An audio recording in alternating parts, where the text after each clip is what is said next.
This is Abe Murray, a product manager on Google Books, and we're very excited to talk to you all today.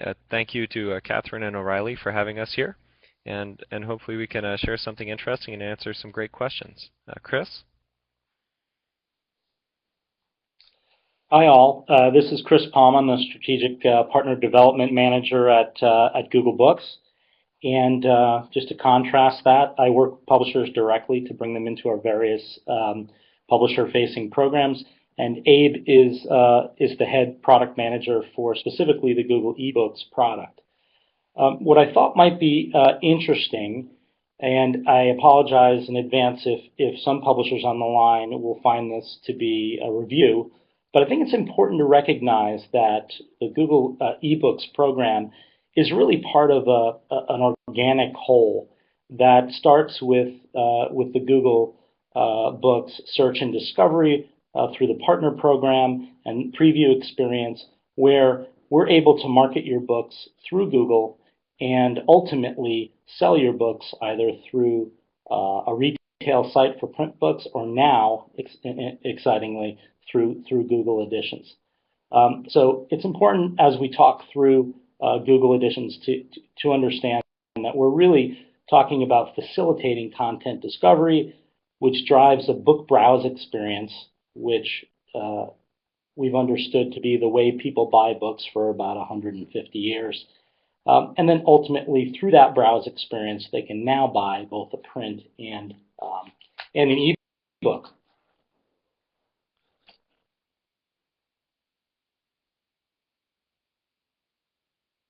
There's that virtual cycle that I failed to show.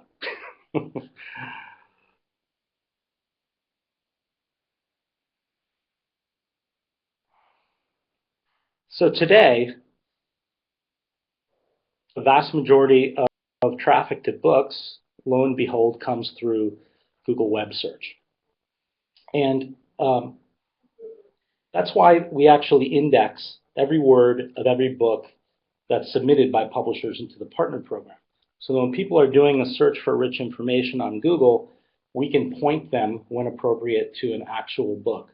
So no amount of metadata can actually equal this particular power and specificity as we point users to books based on what's internal to the book and not external to the book itself.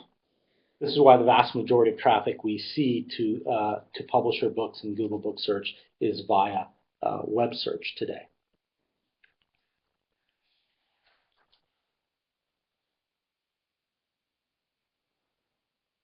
So once the user discovers the book, they can actually see this blended in Google Web Search. We can turn information seekers into potential book buyers. Now we've been blending books into web search now for 3 or 4 years. We think we're pretty good at it, and we think our algorithms have gotten extremely good at surfacing book content where that content is appropriate to the query of our users. And for publishers, that really means that we're now sending a virtual fire hose of search towards books based on full text. So today, Google sees over 1 billion individual searches a day from millions of users all over the world. We surface book results from 132 different languages and 181 international domains. So from a marketing perspective, this is a huge opportunity for users to discover books that are placed in the partner program.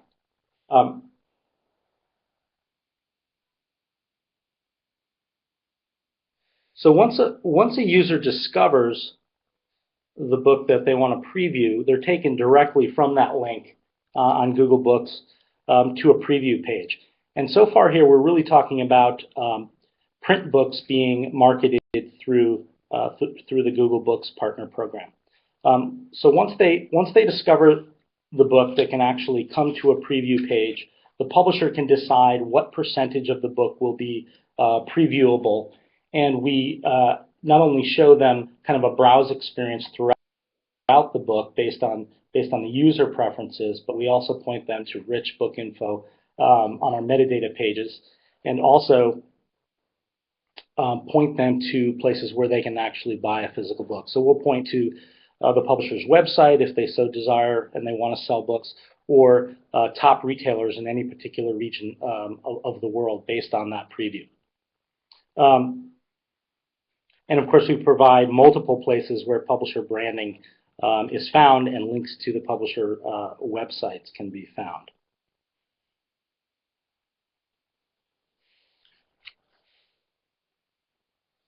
So far what we've been discussing is the Google Books program as it stood up until December of this year. And next we'll be talking about the eBook product. So if you look at the entire organic whole of what Google Books is today, you'll notice that we're really talking about Google eBooks as being a subset of an enormous books ecosystem. Today, we've indexed over 15 million books. Over 2.5 million of those books were contributed by our publishing partners, and there are 35 partners worldwide as part of the partner program. Of these publishers, we've cleared, and they've cleared, hundreds of thousands of books to sell now through the Google Books eBook program. So when we set out to build an eBooks platform, we really wanted to do something different. I started out in the eBooks world 10 years ago, and at that time we had Gemstar readers and Peanut Press readers. We had closed silos of eBooks where users were kind of stuck on particular platforms, and they had to make decisions about where they would buy their eBooks based on some very expensive device that they made an outlay of cash for. We didn't want to go in that direction. We did not want to see books exist in silos. We wanted books to be available potentially anywhere where a user might go to purchase books, or maybe even discover books. So they might discover books on Google to purchase ebooks. They might discover those same books on a retailer site as well. And once they discover that book, we want to make sure that they can read that on the device of their choice. So we want to be able to support a wide variety of dedicated e-readers and e-mobile and mobile devices as well, so that the user doesn't have to lock into a proprietary device in a proprietary format.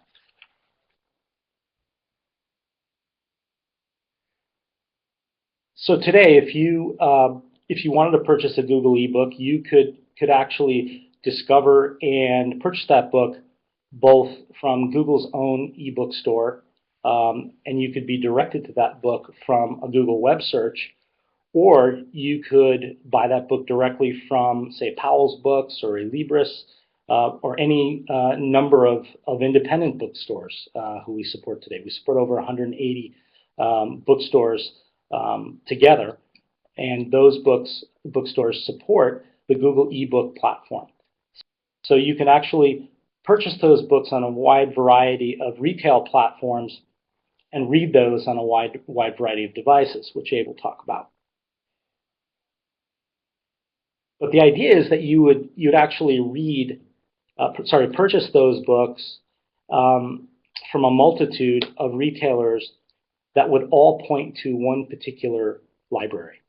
So the advantage here is that you could have a relationship with your local bookseller. You could register and pay through that local bookseller's shopping cart and buy ebooks there. You'd be passed along to Google to create an account, and those books would exist in your own personal library that would live in the cloud. Now, if you came back the next day and were pointed to a book from another bookseller or from Google, you could equally purchase that book on that site as well, and it would exist and persist alongside all the other books in your library. And we think this is a huge advantage of the cloud and cloud computing, the idea that you have portability not only across your devices, but through a variety of sellers with whom you have relationships.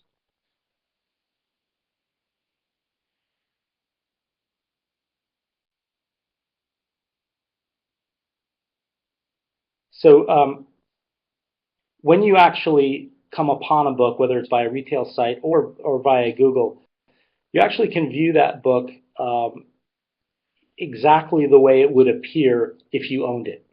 So that means you could toggle through page images that we present if you're looking at it through the web reader, or if you're looking at that preview through your, say, iPhone or mobile device, you could toggle through and look at reflowing text-only pages. So you'll be able to actually see this book as a user exactly the way it would appear after you make that purchase.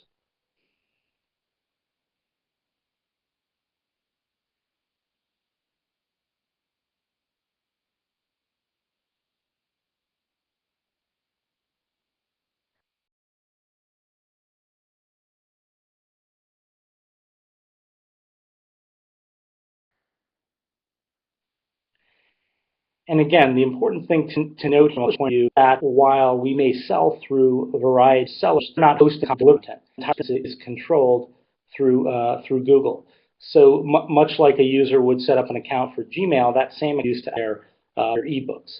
And if they're a retail site, we would pass through their authentication from that retailer site directly to Google for the user to set up their account. So it's seamless the next time they go back to that bookseller account to buy.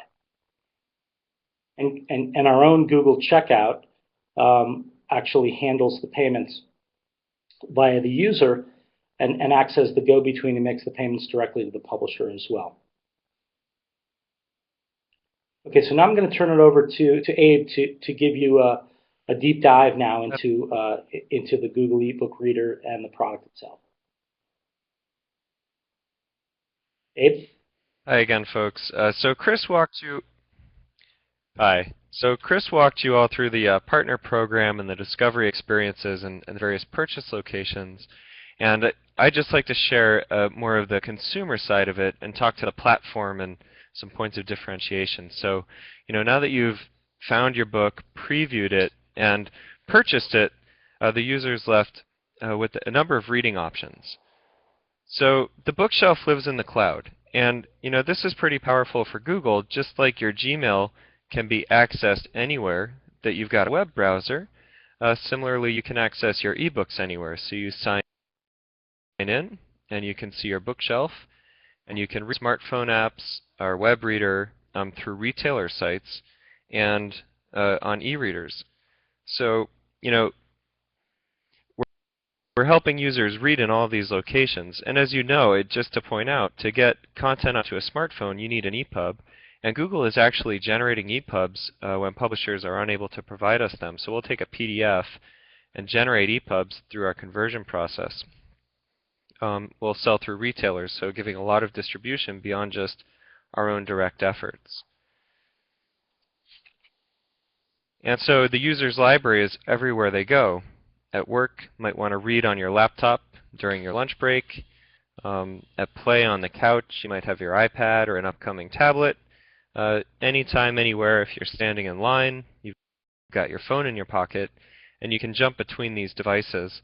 And a little later, I'll share some of our learnings as we've actually observed people using this. But it's very clear to us that our premise that they'll read in more places.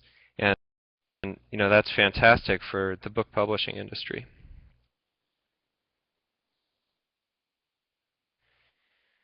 So here's an example of the power of the cloud and also some of the powers of Google Books experience. We've been doing books online for over 6 years now. And so one thing I'd like to call out is you get full color reading because we didn't start with a black and white device, but we started with actual books and trying to present the print book as well as we could for web searchers. You can change the settings, so change between flowing text, which is an EPUB, and scanned pages, which is effectively the PDF.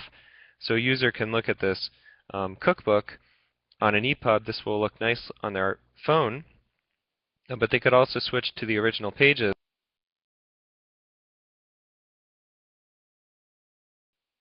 if they're on an iPad and want to see what the high layout print book looked like.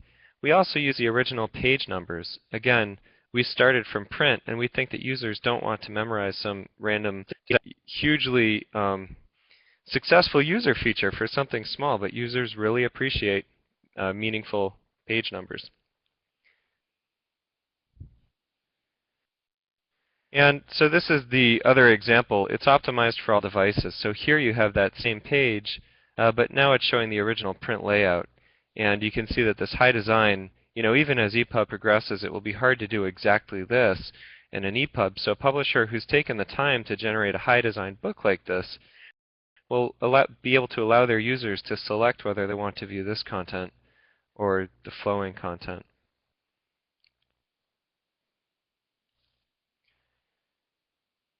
And in the reflowed view, you see what you just saw, which is we can actually break that book apart and show it in various chunks. So this would actually squeeze down onto a phone. And to reiterate, if we're provided a PDF only, we'll go ahead and generate the conversion.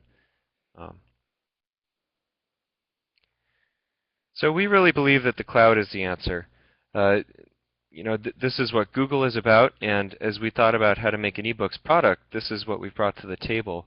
We want to help publishers sell their eBooks easily, control the settings, and access as broad a distribution network as we could bring to bear. So rather than trying to come up with a closed platform, we wanted to come up with something open that benefits Google's consumers and Google's publisher partners.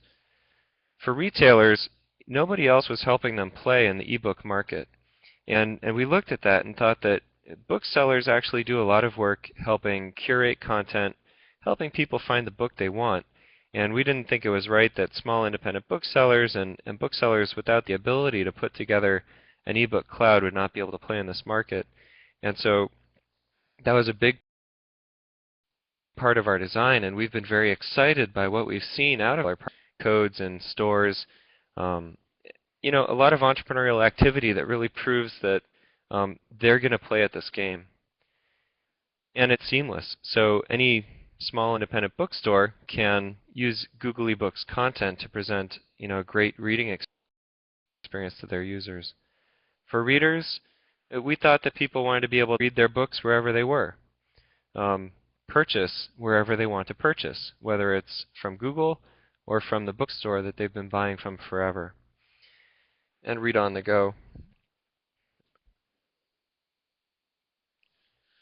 So I just spoke about reading and what the consumers get out of this, and so this is the entire Google Books experience, helping people find books by searching, helping people determine if that's the book that they want by previewing, buying the books, whether it's from us as an ebook or from another reseller as a print book, and then read them wherever they want.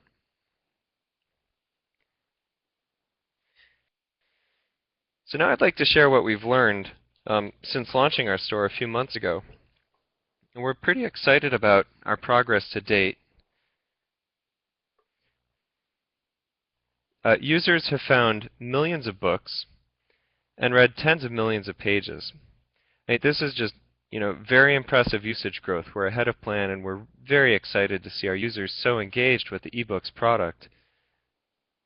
And a fun new stat is people are reading books published from 1750 to 2011.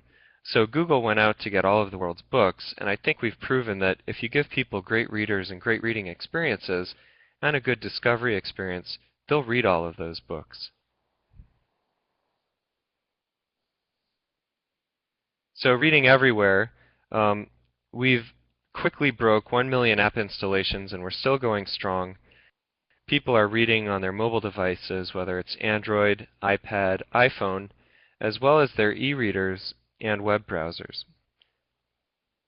And so this leads to a fun little paradox, which is that most books are accessed on the web, but most pages are read in apps. And so it was our premise that if you allow people to read in more places, they'll do more reading. We are seeing that.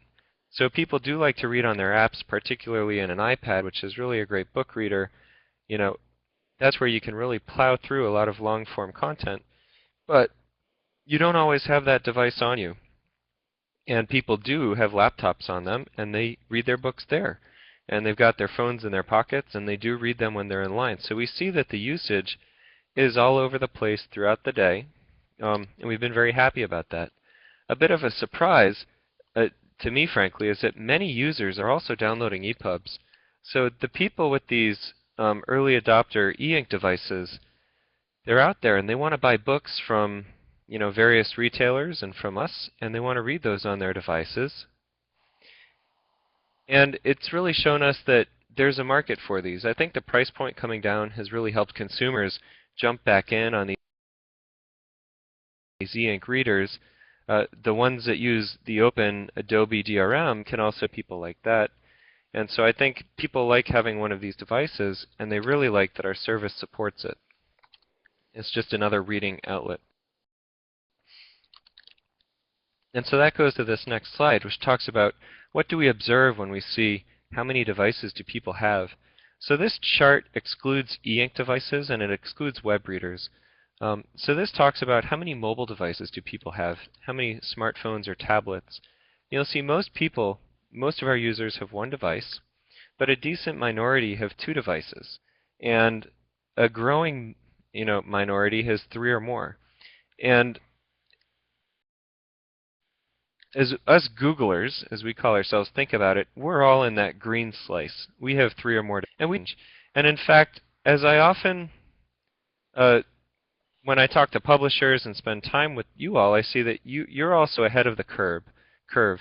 You've got iPads, you've got smartphones, you're playing with these e-readers.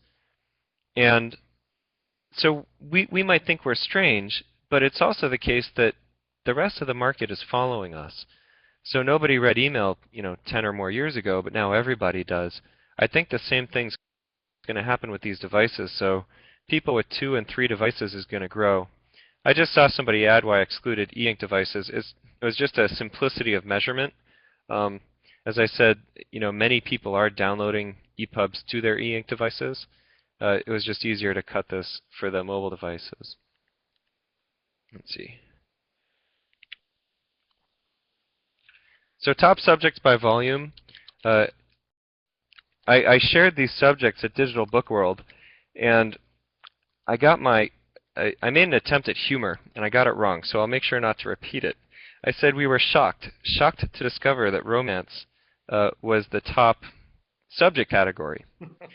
But the joke is that obviously it would be. I mean, romance is a heavily read subject, particularly in eBooks. And I think the point here for our top subjects is that this tracks with our expectation of the market. People are reading the same books on Google eBooks that they read elsewhere. And the other interesting thing I noted is that I'm going to show our top sellers. None of these are romance or science fiction, so that means that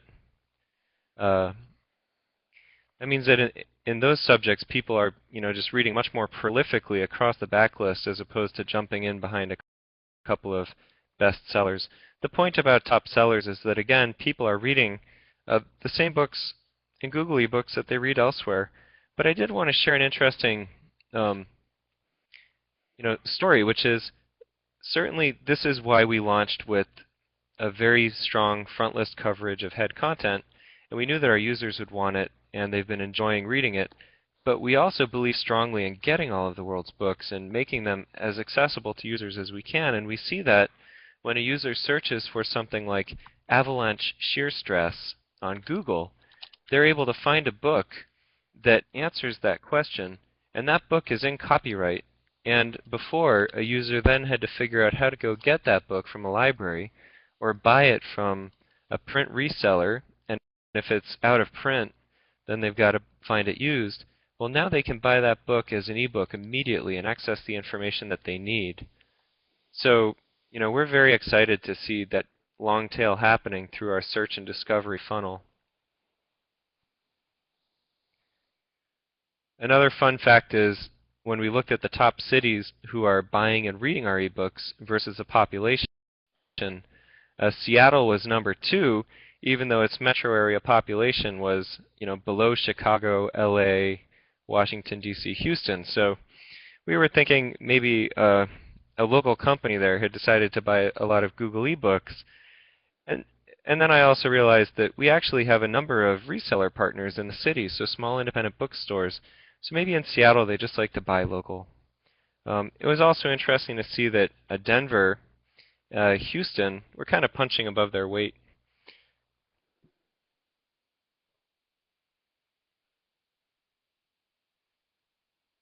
Oh, are we out of sync with the slides? I'm just taking a look at chat. All right. So that's actually the end of the slides at any rate. If the slides got out of sync, I apologize. And Chris and I are looking forward to taking your questions. So I did want to start with one. I'm not sure if it got copied over. It didn't get preceded with a Q, but the question was whether Google Books was for free. And the answer is yes, the product has always been for free and always will be. This is part of our search mission at Google to organize the world's information and make it accessible and useful. And so that's been the impetus behind our partnerships with publishers and our scanning with libraries to help get more content available to the world. As we've moved into selling ebooks as part of that mission, helping more information become more accessible quickly, that continues to be free. I mean, there is a revenue share associated with it, just like other ebook platforms, but there's never a fee to participate. And let's see, so I'll just start from the top. So the answer, the first question is, how do we get our books off of Google Books? And the answer is, if you want to have some of your titles removed, we have a form in our Help Center at books.google.com/support. And you can fill that form out and request that your books are taken out of the index. And they should come down. Hey, In Abe. terms of the question why Google chose... Yes, Chris? Yeah, I was going to say, people should be able to see that URL on the screen now. If you copy down that URL, that is, in fact, kind of the central place where you could join the partner program, join Google eBooks, link through to your partner account and get help there, and contact people on the support side. So that's kind of a central place, and there's an awful lot of information there about all our books-related programs.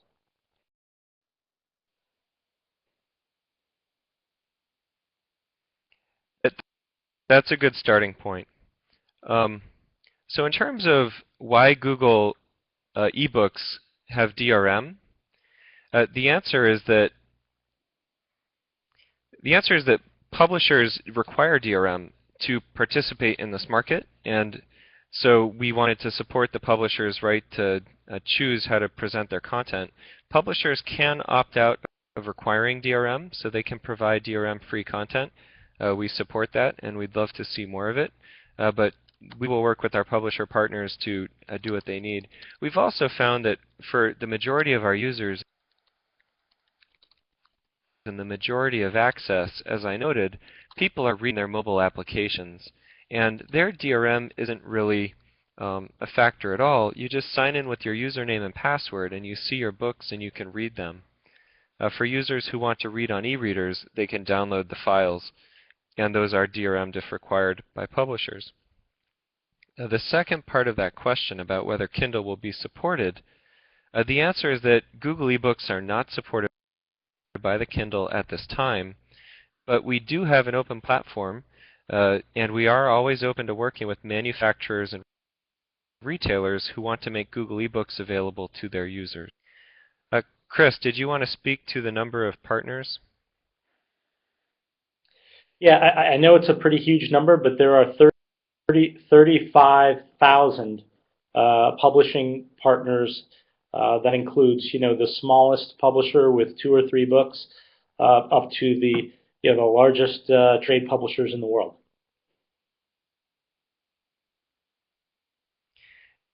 And I'd also like to point out that we have over 4,000 ebook publisher partners in the U.S. So this question about the Apple App Store. The Google Books app is currently available for free from both the Apple App Store and the Android market. And as we noted, we've had over 1 million users download and install that. The next question. Chris, can you take this in terms of small publishers? And the following question? Yeah, I think if you go to the URL that's on the page, there's an enormous amount of information again about how you can sign up. It's a web application, so it's very easy to sign up on the web.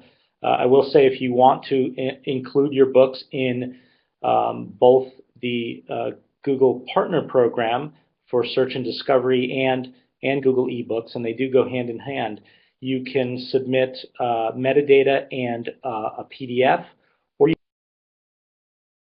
could even send a physical book, and Google will undertake to. Sorry, what was the other question? So the question is for self-publishing authors.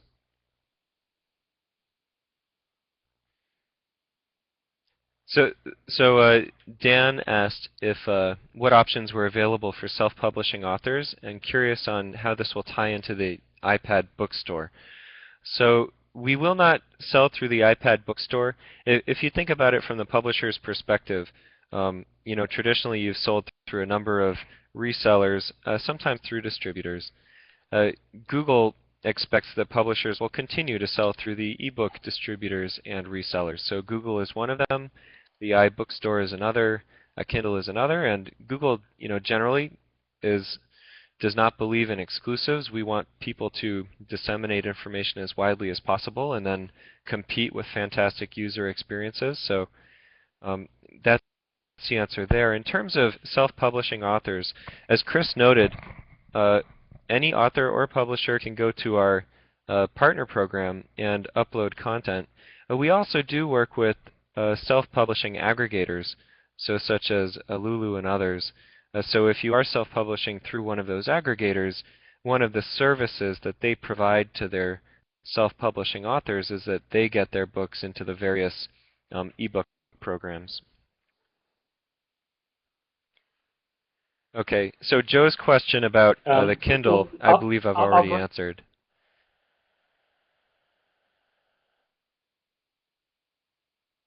What's that, Chris? I was going to say I'll jump in and talk about file formats for a second.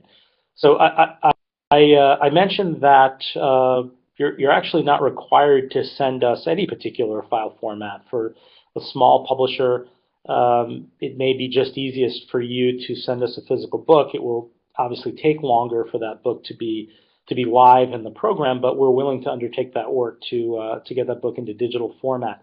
If you're selling through Google eBooks and you obviously want to get that into the marketplace as quickly as possible, you can submit to us PDF and also EPUB, because we obviously want to have options for readers to view that book in reflowing text or page images, depending on the device that they're viewing through.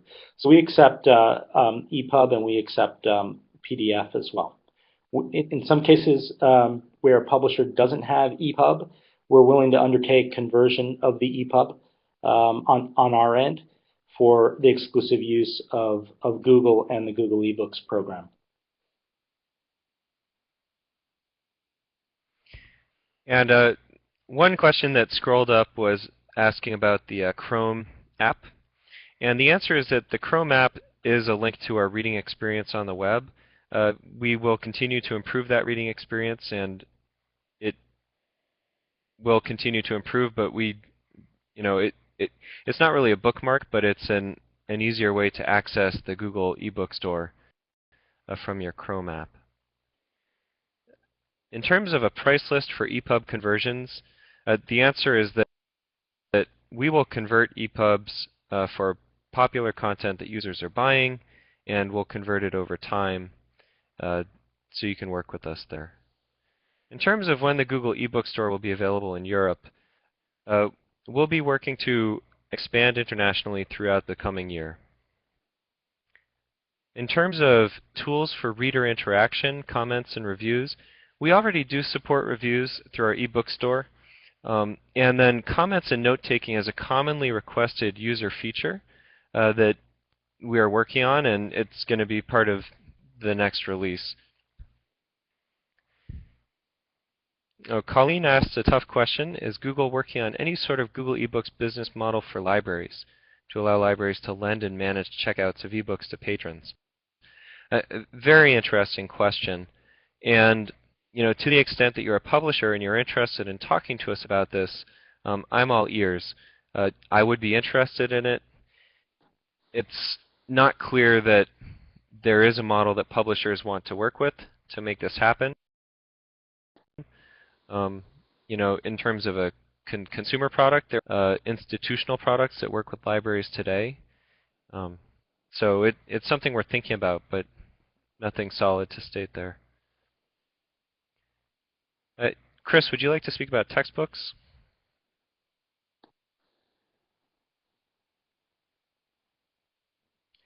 Yeah, we're actually we're doing some interesting development work right now on an enhancement of the ebook reader, specifically for the e-learning market.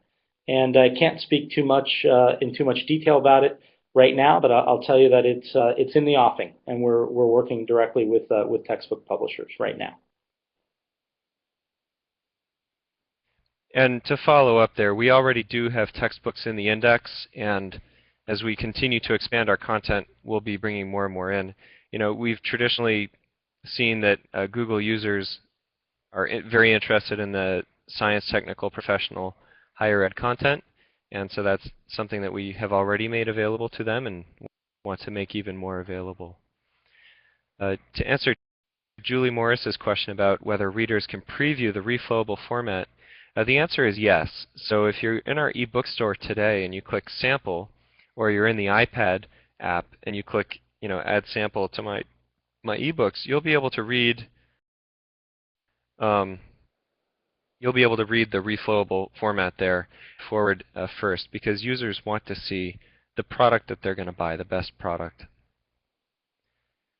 Okay, and this question, ebook business model for libraries, I think that's already been covered. Okay, Christopher asks if ebooks in the cloud get storage space from our mobile gadgets. And the answer is yes. So think of it this way. Your library is in the cloud. It's always there. It's preserved for you. Anywhere you log in, you can read, but you will want to read offline. And so we will make full versions of the content available in your apps, on your Android, on your mobile apps. And if you download the content to your e-reader, they're in the file.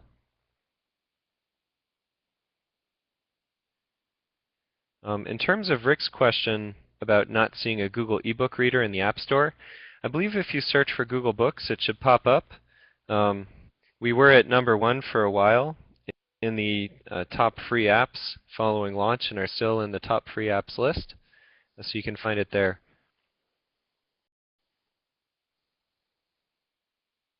Okay, Kat. So the question is, many in the romance ebook world are wondering if you are seriously surprised to see romance as a leading category. I'm just not terribly good at humor. We obviously knew that romance would be front and center. Jason asks if you can lend Google eBooks. And so the answer here is we are looking at the lending models that are at play in the market. Obviously, Nook and Kindle both support this, but in our mind, we want to be working to really move the needle for user benefit, and the restrictions that have followed lending on the other products just don't seem like they generate a great lending experience, and so we're sitting it out for the time being. We are very interested. We believe that obviously people like to share content. It's probably one of the oldest things people have done with books. And so we are absolutely going to work on allowing people to share content. But the nice thing is that because we do have the preview experience, you can share a book without somebody else having purchased it, and they can see the book and access that portion of content, read it, and if they're hooked, they can buy the book. And so really sharing becomes a way to drive more sales sales as opposed to lending the same book multiple times. Okay, Haley asks, would anyone else have access to your eBooks, and would your reading interest be made available to other companies? So Google, in general, has extremely strong, we are extremely conscious about user privacy, and we were especially conscious of this as we built an eBooks product because books have a special place in the privacy world. And so we've taken extreme pains to work with privacy consumer watchdog organizations to ensure that our privacy policy for users is excellent, best in class. We do not make reading interests available to other companies identifiable at the personal level ever. I mean, your books are your business and nobody else's. In terms of other people having access to the eBooks, certainly, again, we don't allow lending, but we do provide social features so that if you want to, you can tell your friends or the world what books you're reading. But by default, that does not happen. So that's a user option. And Eric asks, how long do you expect books in clouds to persist? That's another good question. Google, obviously plans to be in the information business for a very long time. Our senior management has an extremely long time horizon. And, just like your Gmail, which is a record of your correspondence, for me, I have every email I've ever sent going back to the mid-90s is actually preserved in my Gmail account. So I expect books in clouds to persist as long as my Gmail does, and I personally expect that to persist through my lifetime, and I'd love to hand it off to my kids. So that's the plan. And we recognize that at Google, we recognize that if that's all we said and consumers just had to trust us, well, that's not really great either. Data liberation. So any data that we have that as users, we should make available to them. So just like in Gmail, you can actually download your emails to your local email program. At Google Books, we make sure that any information that you put in Google Books, you can pull out of Google Books. Because of copyright, the way we've implemented this for eBooks is that you can get a download of the DRM'd content, but at least that gives the user the sense that they've got a copy of the content to the extent that they're concerned about longevity. Okay, so Alphonse McDonald asks how many sales partners we have, and I'm going to interpret this question to ask how many resellers we are selling through. And the answer is that we have over 180 reseller partners in the U.S. We launched with 120, and that was in early December, so we've grown by 60 resellers since then, and we continue to expand the reseller footprint.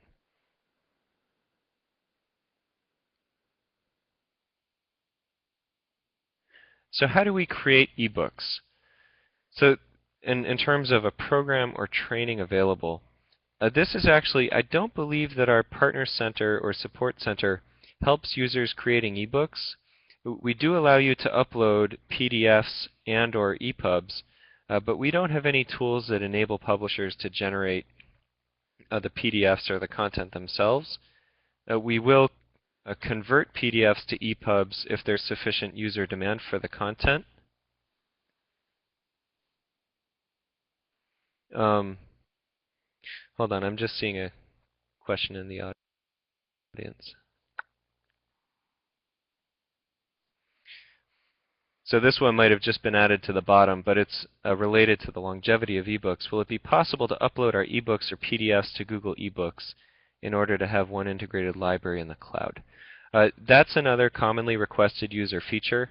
Other ebook providers support this today where you can read your own PDFs or EPUBs on those products. So that's in the near-term roadmap, yes. To answer Stephen's question if there's an affiliate program, the answer is that there is. We launched with one affiliate partner, Goodreads, and we'll be expanding that. And so yes. And to the extent that you're interested, again, the Google Books Partner Program is a good starting point.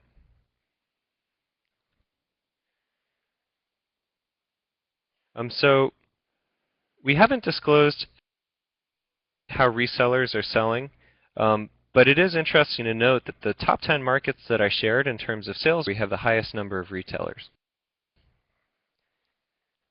Okay, 2 questions from Dean. I think I just answered one of them. So enhanced eBooks. We do not support enhanced eBooks today, though we are getting a handful of them from partners, and we'll be looking to support them throughout the coming year.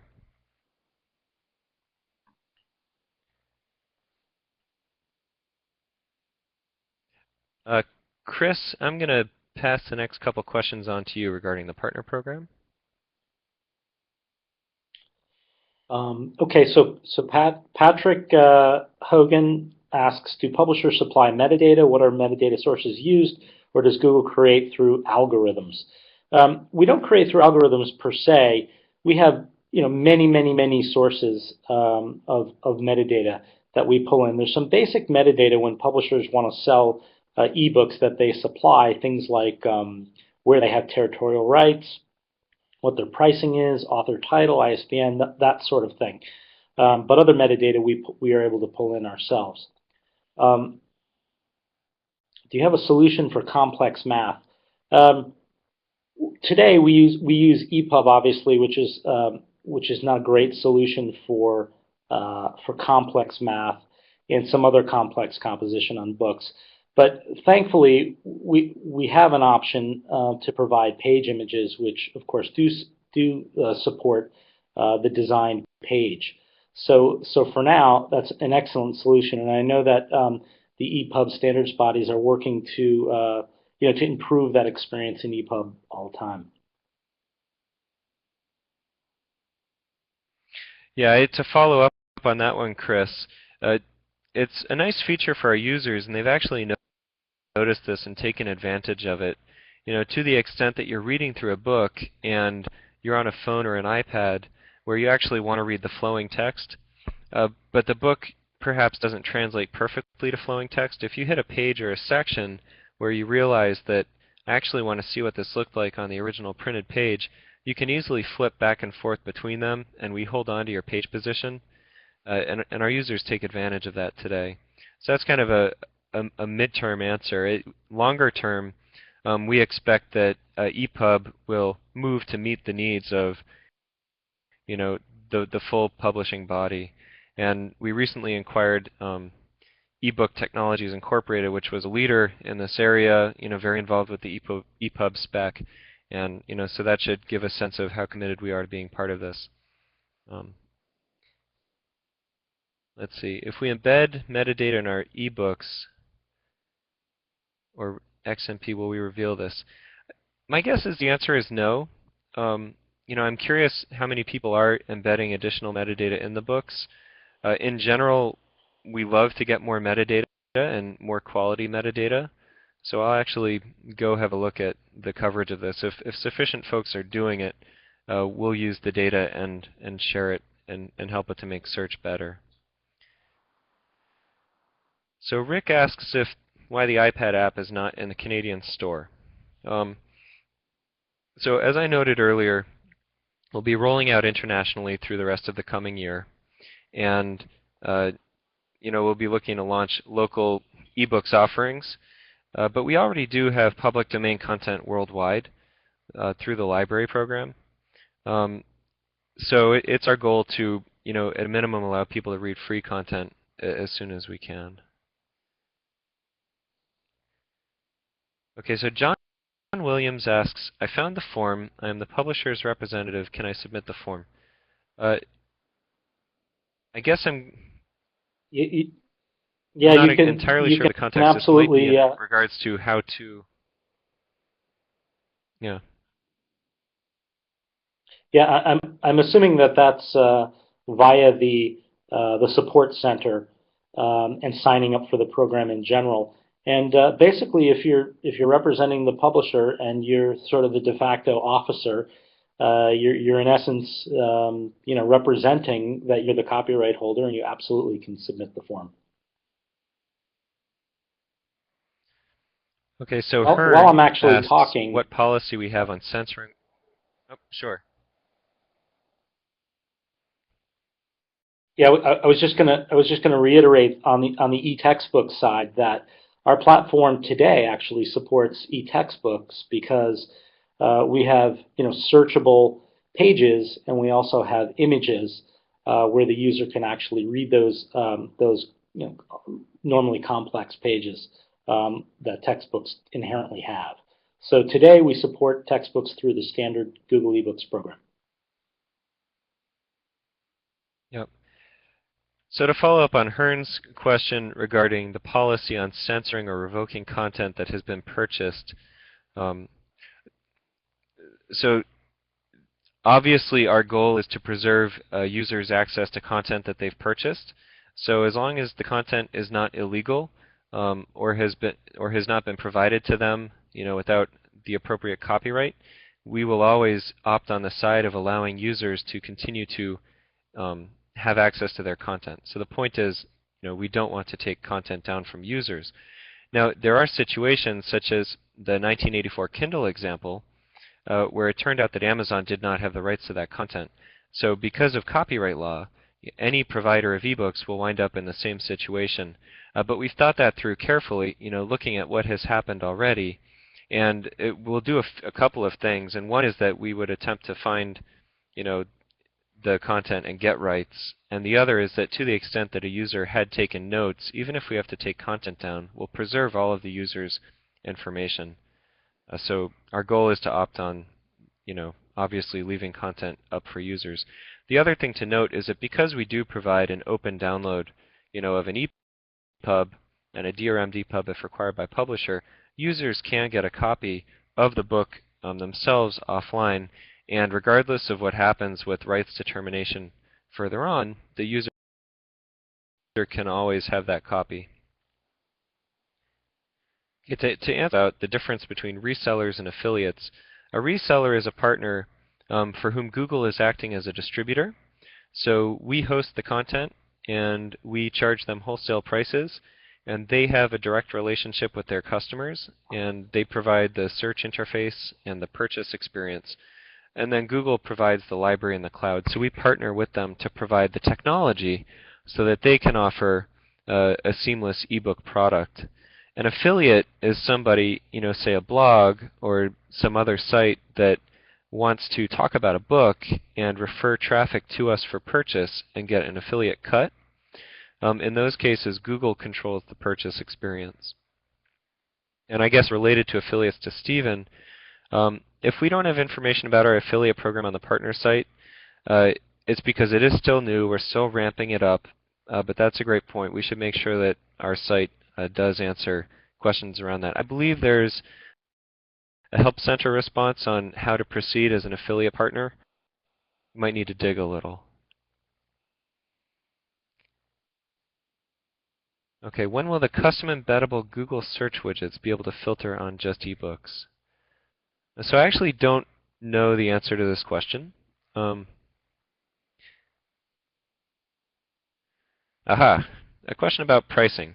So the general terms response on how we determine the consumer price of the ebook, it's a two-part response. One is for books in the agency model. Obviously, we are acting as agents of the publisher, and we sell at the publisher's stated price. For the rest of our books, our goal is to be competitive in pricing, so match other market leaders in terms of pricing. And that was our goal, and we're pretty proud of what we've done there. Okay, so Jason asks if we will be introducing our own ebook reader, and that's hardware, not software. And so the answer here is going back to the open platform. We do have APIs that support, any hardware manufacturer to develop a seamless Google eBooks experience. Today, users can get their content onto those readers using the downloads, and we hope in the future that using our open platform, there will be better solutions. But Google does not have plans for hardware. Okay, so Haru asks, how do we know if the submitted PDF or EPUB is plagiarized? And so I guess the question is, how do we clear rights? And the answer is that we've been doing this for a long time. So Google Books has been in existence for over 6 years now, working with our partner program partners, and we have processes in place that act to prevent plagiarization or uploading content that people don't have rights to. And so we're building upon the strength of that as we enable eBooks. Sandy asks that when Google will offer bundles, hard copy, and ebook through reseller partners. Is that still going to happen, and when? So the answer is that we actually support bundling today through our APIs, and we would anticipate that our reseller partners will support it in the future. That's a very enticing offering that only a brick and mortar or print book seller can offer, and could probably help people enter the ebook market. But I'm not aware of when that would happen. Oh, and we are out of time. Thank you all so much. These questions have been fantastic. And Catherine and O'Reilly, thank you again for having us here today. Well, thank you both. Thanks what very a great much, topic. I think a lot of us are going to go check out eBooks, Google eBooks, as soon as we get off this webcast. So thank you, and thank you for answering all those questions. They just kept coming in. Thank you, everyone else, for joining us here today. As I said, we'll have the recording available in a couple days, and we'll send everyone an email as soon as we have that. Yeah, it was a wonderful webinar. I really enjoyed it. And if you like this, you'll want to check out our upcoming Tools of Change for Publishers Conference, TOC. And I believe that Marcy posted a link to that. And you can find it at on the O'Reilly Conference's site, TOC. So thanks, everyone, and I hope we'll see you again next time. Bye-bye.